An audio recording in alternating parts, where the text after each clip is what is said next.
بسم اللہ الرحمن الرحیم۔ السلام علیکم۔ مسلمان فوج اور ایران کی فوج جنگ کے میدان میں جب آمنے سامنے آئے تو مسلمان حیران ہو گئے کہ ایرانی اپنے ساتھ لڑنے کے لیے تربیت یافتہ شیر لائے ہیں۔ ان کے اشارے کے ساتھ شیر بھاگتا ہے، گرجتا ہے۔ مسلمانوں کی فوج سے ایک دل والا بہادر آدمی نکلا۔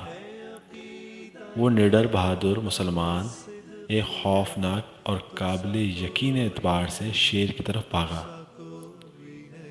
اور میرا خیال ہے تاریخ میں ایسا کبھی نہیں ہوا کہ ایک آدمی شکاری شیر کا شکار کرنے بھاگا ہو۔ دونوں فوجیں حیرت سے دیکھنے لگی۔ آدمی چاہے کتنا ہی مضبوط کی نہ ہو، شیر کا سامنا کیسے کر سکتا ہے؟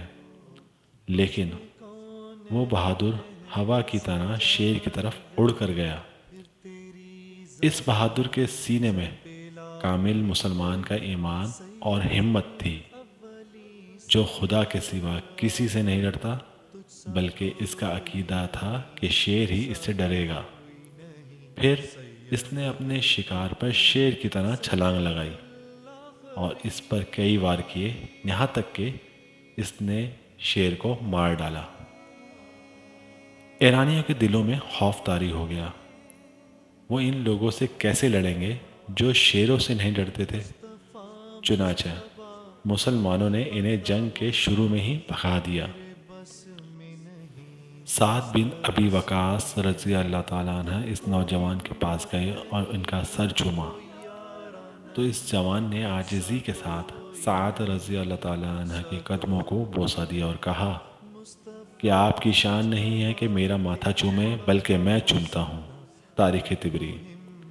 کیا آپ جانتے ہیں کہ شیر بہادر کون تھا؟ ہاشم بن عتبہ ابن ابی وقاص تھے۔ یہ خود بھی صحابی رسول صلی اللہ علیہ وآلہ وسلم تھے اور صحابی رسول سعد بن ابی وقاص کے بھتیجے تھے۔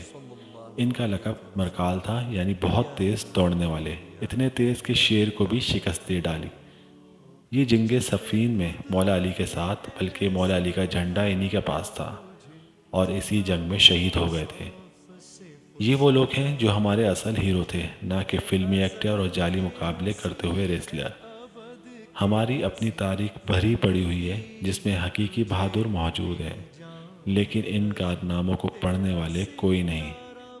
علامہ اقبال نے بھی کیا خوب شعر کہا، ٹل نہ سکتے تھے میدان سے جو اڑ جاتے تھے، پاؤں شیروں کے بھی میدان سے اکھڑ جاتے تھے۔ بہت شکریہ، اپنی دعاؤں میں یاد رکھیے گا۔ اللہ حافظ۔